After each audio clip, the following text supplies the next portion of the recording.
17 लाख की गाड़ी ले रहे हो तो छोटी छोटी चीज चुभती हैं, आवाज़ करता है, ये सब में आवाज़ करता है। ये आपको एक जगह गैप मिलेगा, ये मैन्युफैक्चरिंग है, ये तो सही कह ये रहे हो। मेरी वजह से नहीं है, ये आपकी गाड़ी में भी है। हेलो मैं मिथुन पवार, आज हम जानने वाले हैं किया सेल्टोस एनिवर्सरी एडिशन का पूरा ओनरशिप एक्सपीरियंस। ओनर्स ने ये क्यों ली, HTX के ऊपर बंदे क्या सेल्टोस का एनिवर्सरी एडिशन क्यों देख सकते हैं, उसकी आज हम बात कर लेते हैं जितेंद्र भाई से, जो कि हैं कहाँ के रहने वाले भाई? नजफगढ़ से हूँ मैं। नजफगढ़ दिल्ली से भाई वैसे हैं। मैं उत्तराखंड से हूँ बट नजफगढ़ रहता हूँ। पूरा भाई का complete experience Kia Seltos petrol IVT variant के साथ आज इस वीडियो में हम जानने वाले हैं। एनिवर्सरी एडिशन ही क्यों लिया? क्योंकि अपने को चाहिए था अंदर से पूरा ब्लैक इंटीरियर, तो मुझे जब मालूम चला कि ये आने वाली है, गया तो मैं STX के लिए था। पहले मैंने STK+ देखी थी, फिर उसमें फीचर्स का थोड़ा वो था इशू, फिर मैंने STX देखी, उस पर हमारा बन गया था प्लान लेने का। तो बट मुझे उसके क्योंकि उसका इंटीरियर जो अंदर से वो बीज कलर का है और उसकी सीटें भी बीज हैं, तो मेरे को चाहिए नहीं था कि वो गंदी वो जल्दी होती है। तो मैंने उससे जो सर्विस जब मैं गया था शोरूम पे, तो मैंने उनसे पूछा था कि मुझे अंदर से ब्लैक करवानी है सीटें, GT लाइन की लगवा सकता हूँ? उन्होंने बताया लग जाएगा, एक्सेसरीज का पार्ट होगा। तो पर एक जो सर्विस एडवाइजर था उसने मुझे बताया था कि ये आने वाली है एनिवर्सरी एडिशन, इसके अंदर पूरा ब्लैक है, तो फिर मैंने इसलिए ब्लैक करी थी। मैंने देखी भी नहीं थी गाड़ी, फोटो में देखी थी, मैंने फिर ये आपने आप बता रहे टेस्ट ड्राइव भी नहीं लिया आपने इसका? मैंने टेस्ट ड्राइव नहीं ली, मैंने नहीं ली, मेरे भाई ने ली थी। तो वहाँ उसने चलाई थी, मुझे सिर्फ ये क्वेश्चन जाना था मैंने अपने भाई से कि इसमें कोई लैग वैग तो नहीं आ रहा, कि मेरे उस टाइम रिव्यूज में बहुत पढ़ रहा था लैग वैग वगैरह कुछ है या नहीं है। उसको मेरे भाई को क्रेटा थी मन में कि क्रेटा लेनी है, क्योंकि उसके फ्रेंड ने उस टाइम नई क्रेटा ली थी, बेस मॉडल उसको टॉप कराया था उसने, मतलब लगा लोगों के।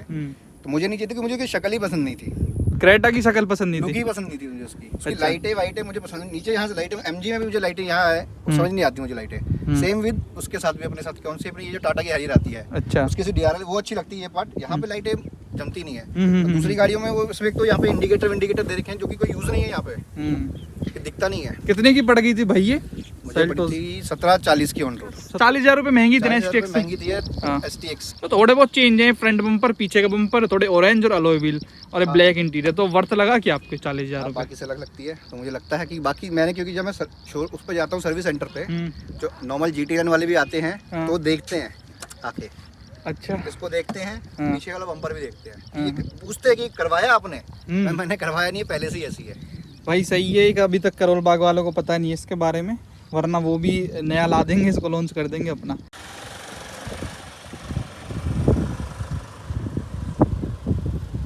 अच्छा भाई, किया के साथ जो फिलहाल सबसे बड़ा मेन इशू चल रहा है वो इसकी वेटिंग लेकर है, तो वेटिंग आपको करनी पड़ी थी इस कार के लिए? वेट सितंबर में बुक की थी, मुझे नवंबर में 2 महीने का वेट करना पड़ा था, मोटा मोटा हिसाब। तो कैसा डीलर उसका अपना कैसा एक्सपीरियंस था उनके साथ? ठीक थे डीलर्स का बिहेवियर वगैरह? नहीं था, हाँ डीलर का बिहेवियर सही था, मेरा सर्विस एडवाइजर भी अच्छा था।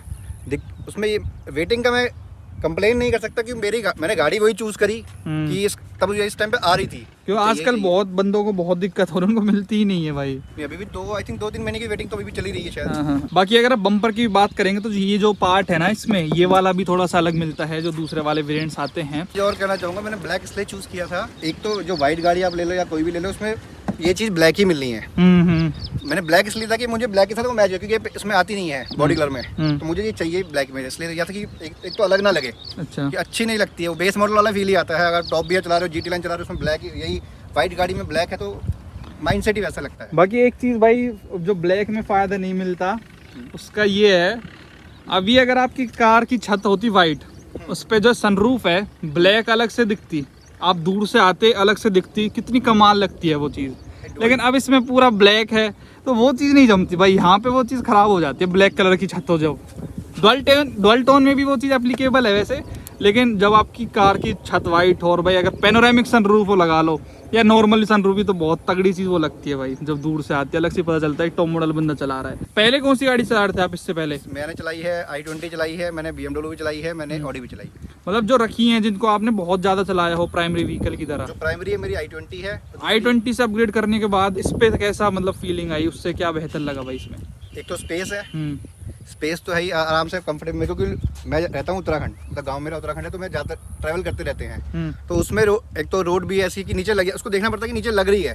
इसमें कोई लगने का चांस नहीं, क्योंकि इसकी ग्राउंड क्लियरेंस अच्छी है। अच्छा, और स्पेस है, बूट स्पेस भी अच्छा है, उसमें बूट स्पेस कम हो जाता है, इसमें बूट स्पेस बढ़ जाता है, सामान अपना अच्छा खासा ले जा सकते हो आप, तो इस वजह से बड़ी गाड़ी चाहिए ही चाहिए थी। तो ये पेट्रोल में भाई 1.5 लीटर का इसमें अपना पेट्रोल इंजन आता है जो 115 bhp निकालता है। और पूछोगे कि डीजल को नहीं ली? हाँ डीजल ही बता दो भाई, क्यों नहीं ली? डीजल मैंने इसलिए नहीं ली क्योंकि डीजल गाड़ी पहले कभी चलाई नहीं।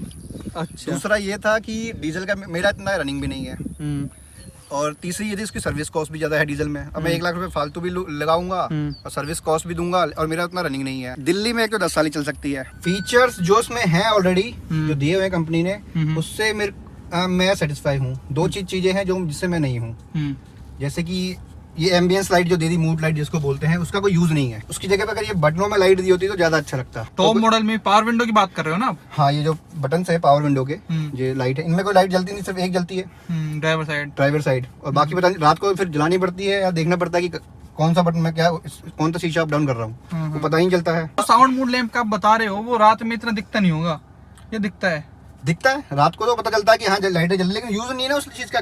कौन सा कोई मूड नहीं बनता है उससे, कहते हैं कोई मूड का उससे कोई लेना नहीं है। अच्छा, तो ये है, ये जो लाइट यहाँ पे दी है वो अच्छी लगती है। जो रेड लाइटिंग है इसके अंदर, हाँ, इसके किस कलर की जलती है भाई? इसमें रेड कलर की। उसको चेंज कर सकते हैं हम इससे? नहीं, वो सिर्फ एक ही लाइट जलती है। अच्छा, इसमें यूवो टेक्नोलॉजी भी आती है जो फोन से सारा कंट्रोल कर सकते हो। वो कितना इफेक्टिव है अपना रियल लाइफ में? रियल लाइफ में ऐसा तो कोई मुझे इफेक्टिव लगता नहीं है। बस वो है कि उसमें आप गाड़ी ट्रैक कर सकते हो, कहाँ जा रही है। जैसे मेरे भाई लेके जाता हूँ, मैं ट्रैक कर लेता हूँ कहाँ जा रही है गाड़ी, कहाँ गई हुई है। वो फीचर काम का है। बाकी गाड़ी ऑन करना वो कभी कभी काम नहीं करता है, नेटवर्क पे डिपेंड करता है। अच्छा, कि वो कभी कभी फेल हो जाता है, 2 मिनट का टाइम लेता है, फेल हो जाता है। लेकिन ट्रैकिंग के लिए बेस्ट है। वैसे ऐसा कोई ऑन करना, इंजन चलाना, क्योंकि 2 मिनट ही चलता है वो, तो सिर्फ आप गाड़ी ठंडी कर लो, और एक इस फीचर जो ये वाला है होल्ड करके आप स्टार्ट कर सकते हो कार को। आपने आज तक कितनी बार यूज किया होगा ये फीचर? नहीं किया मैंने कभी।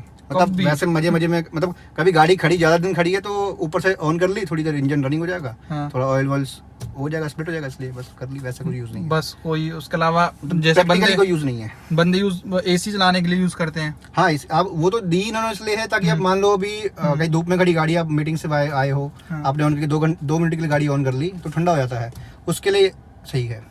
अच्छा, वैसे आपने मतलब प्रैक्टिकली कभी नहीं करा है ना? नहीं, अब याद नहीं रहता ना। मान लो आप मीटिंग में हो, कहीं बाहर जा रहे हो, अपने ऑन कर ली गाड़ी और बातों में आप भूल जाओ, पता चला गाड़ी ऑन ही है। वो हो तो जाती है ऑफ, बट वो है कुछ टाइम बाद अपने आप 2 मिनट बाद ऑफ हो जाती है। और इसमें पैनोरामिक सनरूफ नहीं दी भाई, लगती है थोड़ी मिसिंग इस चीज की। नहीं, पैनोरामिक का मुझे इसमें कोई यूज नहीं लगता है। क्रेटा में आती है, मुझे कोई यूज नहीं लगता है। और इसको आज तक इसका यूज लिया है कभी भाई? नहीं, खोला ही नहीं। दिल्ली में जैसे मैं खोलूंगा तो पूरी छत काली हो जाएगी, तो कोई यूज नहीं है इसका। ये भी है भाई। बाकी और कुछ भाई पॉजिटिव्स एंड नेगेटिव्स में अगर हम बात करें तो अभी तक इसको आप चला चुके हो कितने? 6300 किलोमीटर। हाँ, 6389। तो कैसा अभी तक आपको इसके पॉजिटिव्स लगते हैं भाई? क्या क्या है मेन? गाड़ी का एक तो सस्पेंशन लोग बोलते हैं स्टिफ है, मेरे लिए ठीक है क्योंकि उससे मेरे को स्टेबिलिटी लगती है। मैंने गाड़ी भगाई है 150 भगाई है लगातार, तो स्टेबिलिटी थी गाड़ी में, कोई प्रॉब्लम नहीं थी गाड़ी में। एंड दूसरा जो उसका पॉजिटिव है, लुक्स। मेन तो मैं कहूँगा लुक्स ही है इसका मेन जो है। अंदर से इसका टच वो है, अच्छा है, टच भी अच्छा काम करता है, सब कुछ एसी भी अच्छा है। एंड सारा मेरे को ये जो लगता है क्लस्टर बोल लो, जो भी आप इसको बोलते हैं, ये मुझे अच्छा लगता है। पेट्रोल है, सिटी में ज़्यादा ड्राइव होती है तो एवरेज की बात करूँ तो मेरे को आती है 10-11 की देती है। मैंने 2 बार कंप्लेन करी थी कि इसमें ऑयल ज़्यादा खा रही है, मुझे ऐसा लगता है पेट्रोल में लाइक एवरेज कम आ रही है। बट मैं चलाता ही सिटी में हूँ, अब एक तो ट्रैफिक में इतना रहता है तो वो भी है। IVT है तो वैसे ही कम होना ही होना है एवरेज। लेकिन इसका जो कंपनी क्लेम करती है, जो मैनुअल में और IVT में सेम क्लेम करती है, 16.8 या 9 है समथिंग ऐसी कुछ। सबसे बड़ा नेगेटिव जो इसका लगता है भाई, आपने टॉप मॉडल में 17.5 लाख रुपए खर्चे हैं और ये लाइट जो आपको मिली हैं, इनके बारे में आप बताओ भाई। थ्रो लाइट का थ्रो तो जैसे मैंने देखी है आपकी वीडियो में भी, आप कहते ही हो और मैंने बाकी जगह भी देखा है। हाँ। अगर मैं डार्क में चल रहा हूँ तो मुझे ठीक लगता है। एकदम लाइट डार्क पूरा अंधेरा है तो सही है। अगर सामने से कोई भी गाड़ी आ गई या स्ट्रीट लाइट खुली हो तो पता नहीं चलता कि लाइट चली है या जल रही है, बंद है। तो ये है इसका मेन। मतलब बहुत ही गंदी लाइट है भाई। अगर हाई बीम पे कोई सामने से आ रहा है तो कुछ भी नहीं दिखता है। HID दे सकते थे। फॉर्च्यूनर की लाइट आप देखते हो तो 500-800 मीटर से दिखने शुरू हो जाती है कि कोई गाड़ी आ रही है। दूर से पता चल जाता है भाई फॉर्च्यूनर ही होगी। अगर वो पीछे से आंख में मारता हुआ आएगा। हाँ, अगर हाई बीम पे चल रहा होगा तो अलग ही पता चल जाएगा। और भाई और अब मेन नेगेटिव्स आप बताओ अब इसके। आप नेगेटिव तो मैंने एक जो आपको बताया था, एक तो इसमें लाइट नहीं है जो बटन्स में, वो तो इसका है ही है मेन। दूसरा इसमें अगर फिनिशिंग की बात मैं करूँ, छोटी छोटी चीजें हैं लेकिन सारी गाड़ियों में मिलेंगी आपको। ये चीज यहाँ गैप मिलेगा आपको, वहाँ पे गैप नहीं है। ये आप नई गाड़ी में जब कोई आपका जो भी अगर व्यूअर नई गाड़ी ले रहा हो, देखना जरूर इसको। ये आपको एक जगह गैप मिलेगा। ये मैन्युफैक्चरिंग है, ये तो सही कह रहे हो। मेरी वैसे नहीं है, ये आपकी गाड़ी में भी है। सारी मैंने तो आफ्टर मार्केट करवाया, लेकिन मैं सोचता था मेरी में वैसे रह गया फिटिंग के मामले में। सारी सेल्टोस में मिलेगा, सारी सेल्टोस में जो शोरूम में खड़ी होगी ना उसमें भी दिखेगा आपको ये। हाँ मतलब जो HT के प्लस तक है ना उनमें शिकायत नहीं है भाई। हाँ हो सकता है। जो टॉप वेरिएंट ये ग्रिल है या ये तो इन पे नोटिस कोई ढंग नहीं से करता, मैंने भी नोटिस नहीं किया था, ये मुझे बाद में नोटिस हुआ था जब मैंने ये बताया था आपको, उस वजह से मुझे नोटिस हुआ था। इसमें भी है ये पूरी, इसमें भी आ रहा नहीं है। ये पहले उधर पे भी है। अच्छा ये उधर भी है। अच्छा सिर्फ इसमें इस पार्ट में ये पार्ट मुझे जो लगता है ये बराबर नहीं बैठा है। और एक बूट का भी है क्या भाई इसमें? बूट का भी मेरे ख्याल से इसमें तो आपका तो नहीं है। मेरी बात यहाँ पे भी है थोड़ा, देखो यहाँ कम गैप है, यहाँ देखो यहाँ थोड़ा कम गैप है और यहाँ थोड़ा ज़्यादा गैप है। अच्छा ये मैंने कभी नोटिस नहीं किया है। यहाँ पे भी ये दिक्कत है इसकी। हो सकता है। देखो भाई यहाँ पे आप हाँ, गैप है। देख सकते हैं, है ना ये डिफरेंस भाई। वो तो आपको यहाँ पे भी दिखेगा, ये चीज़ थोड़ी अंदर से भी दिखेगी, वहाँ दिखेगी नहीं। तो यही है फिटिंग का थोड़ा सा इनका ऐसा ही है तामझाम। लाइक आप 17 लाख की गाड़ी ले रहे हो तो छोटी छोटी चीज़ चुभती हैं। हाँ फिनिशिंग का ध्यान तो देना चाहिए था। हाँ हाँ। उसके अलावा भाई और कोई 2-4 चीज़ें जो अंदर की हैं, बताओ। जैसे इसकी अगर आप जो मुझे सर्विस मैंने नोटिस भी किया है और मुझे सर्विस सेंटर से ही बताया गया है, पहले तो जब भी आप गाड़ी लेते हो तो उसमें आवाज़ आती है, वो बोलते हैं इसकी ये आती है तो सीटों के पीछे से कि वो फिटिंग नहीं होती ढंग से, क्योंकि नई नई गाड़ियाँ होती तो थोड़े चलने में बैठने में टाइम लगता है। एंड इसका ये जो पार्सल ट्रे कहते हैं उसकी भी आवाज़ आती है, तो सारी गाड़ी में आती है। अच्छा तो बचते अब बाद में ठीक कर दिया उन्होंने, अब नहीं आती है। अलोन ड्राइव कर रहा होगा तो जो उसकी को पैसेंजर सीट है, जो को ड्राइवर सीट है, सॉरी को ड्राइवर सीट, अकेले आप चलाओगे ना कभी रफ रोड पे तो आवाज़ आएगी आपको झंझनाहट सी, आपको लगेगा कोई शीशा बज रहा है, लेकिन गाड़ी होता वो उसका सीट है। अभी मारूंगा, अभी हाथ मारूंगा तो बजेगा वो, मतलब झंझनाहट सी आएगी उस पर। सर्विस में दिखाई थी तो सर्विस में जो मेरे साथ टेस्ट ड्राइव में बंदा गया था उन्होंने मुझे बताया था कि ऐसा है, ये कंप्लेन अब है, सब में है, और ये इसमें वो कुछ नहीं कर सकते। 2-3 चीज़ें थी इसकी, जैसे इसमें जब मैंने नई गाड़ी ली थी ये तो इसमें ना आवाज़ आ रही थी आगे से झंझनाहट की। पहले मैं सोचता था कि वो अपना जो वैनिटी मिरर होता है उससे आ रही है, क्योंकि जो झंझनाहट आवाज़ आती थी वो हाथ लगता था मिरर पे तो वो बंद हो जाती थी। ऐसा तो नहीं सनग्लास होल्डर से आ रही हो भाई वो आवाज़? वो सब चेक किया मैंने, उसमें सनग्लास में कुछ रखा ही नहीं कभी, सब चेक करा। वैसे होल्डर में इसके में आपकी दिक्कत लगती है आपको इसके, अगर उसमें सनग्लास रख देते हैं तो? मैं रखता नहीं, वैसे मेरे को आइडिया नहीं है, मैंने कभी यूज़ नहीं किया उसको, मैं यूज़ करता नहीं। ठीक है। सो उसमें क्या हुआ था कि आवाज़ आ रही है जैसे कि शीशा बज रहा है। मैंने गाड़ी लेके गया सर्विस सेंटर पे, उन्होंने पीछे की सारी आवाज़ ठीक कर दी, फिर भी आई रही थी। तो वहाँ पे शोरूम पे, सॉरी सर्विस सेंटर पे जाओ तो आवाज़ नहीं आती है, एक तो ये समझ नहीं आता ये ऐसा होता क्यों है। और बाहर शोरूम से बाहर निकाल के ले जाओ तो आवाज़। और वो आवाज़ ऐसा है कि आपको दिन में आप चलाओगे ना नोटिस नहीं होता है, आपको एकदम शांत, जैसे शाम के टाइम चला रहे हो ट्रैफिक हट गया है तो आती है। वो मैं चेक करता रहा, मुझे मालूम चल 2-3 महीने मैंने ऐसे ही खाए हैं इस पर। और जो एयर केमिस्ट का साउंड सिस्टम है भाई वो कैसा लगता है? साउंड सिस्टम इसका मुझे अच्छा लगता है, पीछे मेरे को लगता है आवाज़ कम है। पीछे इसमें भी दिक्कत है क्या? अच्छा देखते हैं भाई वो चीज़। क्यों इसमें नहीं, मैंने वहाँ पूछा था सर्विस सेंटर पे, उन्होंने कहा था पीछे में आवाज़ कम है। एक बार बजा के दिखाना भाई, अभी बंद करो, आवाज़ बंद करो। सर्विस सेंटर पे भी नहीं पता है लगता है भाई। हमने अभी जैसे सुन के देखा ना इसका, तो एक इसमें से दिक्कत आती है जो मैं बताता हूँ आपको, वो कैसे आप रिजोल्व कर सकते हैं अगर आपको भी सेम चीज़ फील होती है। आप क्या करो, एक शुरू से दिखाओ भाई। जैसे ये अपना है ना, इसकी ब्राइटनेस कम है यार, इसकी कम सी लगती है कैमरे में आ रहा है। सेटअप में जाओगे आप, उसके बाद साउंड में जाओगे आप, साउंड में जाने के बाद आप जा सकते हैं भाई इसके एडवांस में जाने के बाद एयर केमिस्ट साउंड मोड आपको दिखेगा। इस पे जैसे आप क्लिक करेंगे तो यहाँ पे आपका नेचुरल पे सेट होगा, उसको आपको लॉन्च पे सेट कर लेना है, लाइव या क्लब जो भी आप चाहते हैं। उसके बाद आपको क्या डिफरेंस लगा भाई? मुझे पीछे आवाज अब जाता है, अब आ मुझे नहीं पता, मैं सर्विस सेंटर पे था, उनको भी नहीं मालूम, इन्होंने मुझे ये बताया नहीं। तो ये आप यहाँ से सेट कर सकते हैं। बोस वाले स्पीकर्स में तो वो शिकायत होगी नहीं क्योंकि बोस क्या आ रहा है, लेकिन इसमें आपको एयर केमिस्ट का साउंड मोड जो मिलता है ना, इसको आप लाउंज पे सेट करो, आपको बढ़िया आवाज मिलेगी। ये चीज क्रेटा के साथ भी एप्लीकेबल है, उसके भी पीछे वाले स्पीकर्स ऐसे ही करते हैं। जब मैं बता रहा था कि आवाज इसमें आ रही थी, तो आवाज आ कहाँ से रही थी? वो आ रही थी इस पोर्शन पे, सनरूफ का जो पोर्शन है, जैसे ऐसे भी बजा रहा हूँ, अभी आपको कोई आवाज नहीं आ रही होगी। जब मैं इसको ऐसे मारता था ना, जब रिजॉल्व नहीं हुआ था, तो झंझनाहट सी आवाज आती थी यहाँ पे। अच्छा। तो गाड़ी जब रफ रोड में चलती थी तो थोड़ी सी झन झन झन झन आवाज आती थी, ऐसा लगता है जैसे शीशा बज रहा हो, लेकिन आवाज यहाँ से आती है। अगर किसी का प्रॉब्लम हो जो यूज कर रहा हो सेल्टॉस, तो एक बार यहाँ से भी चेक कर ले। ऐसे तो मार के यहाँ से कैसे आवाज कर रही थी? तो ये कुछ लूज था यहाँ पे। अच्छा। उसका जो ये भी सनरूफ का जो पार्ट है यहाँ पे, आई थिंक नट बोल्ट जो भी होगा वो मे बी लूज रहा होगा, तो उस वजह से यहाँ पे झंझनाहट की आवाज आती थी जब मैं ऐसे बजाता ना, झन झन सी होती थी। तो वो अब ठीक है, अब नहीं है। बाकी इसमें वायरलेस चार्जर नहीं है ना भाई इस वाले? वायरलेस चार्जर नहीं है। तो कैसा लगता है इतने महंगी गाड़ी लेने? वायरलेस फोन भी नहीं है। वायरलेस फोन नहीं है तो यूज भी नहीं है। ये भी ठीक है भाई, अपना ये भी सही और मेरे को कोई यूज लगता भी नहीं है उसका।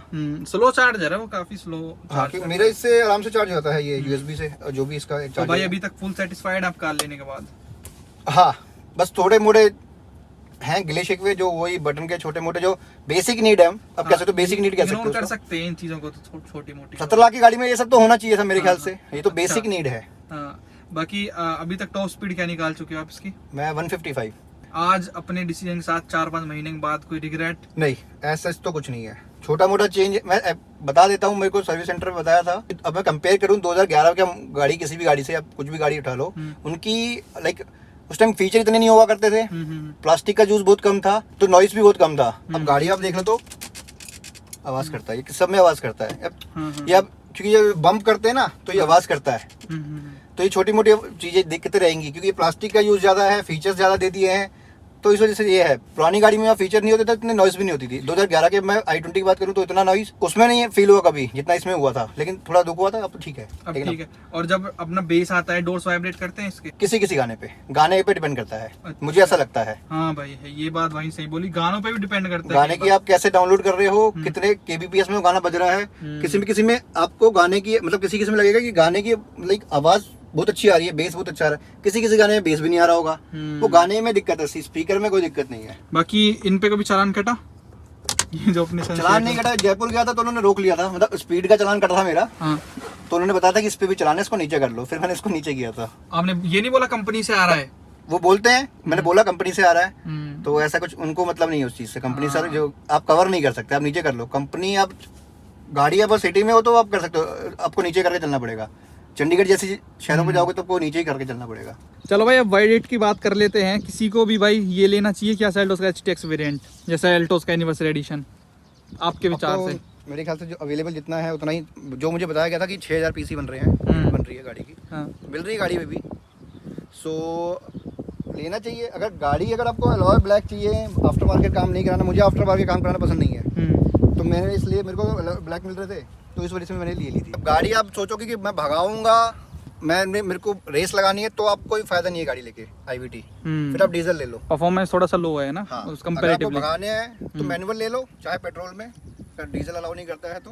अगर IVT में आप सोचो कि मैं भगाऊंगा, रेस दूंगा, पंजा दबा दूंगा और निकल जाएगी गाड़ी रॉकेट की तरह, नहीं निकलेगी। तो धन्यवाद भाई पूरा जितेंद्र भाई अपना पूरा एक्सपीरियंस शेयर करने के लिए अपने सेल्टोस एनिवर्सरी एडिशन का हमारे साथ। वीडियो देखने आपका धन्यवाद, थैंक यू सो मच।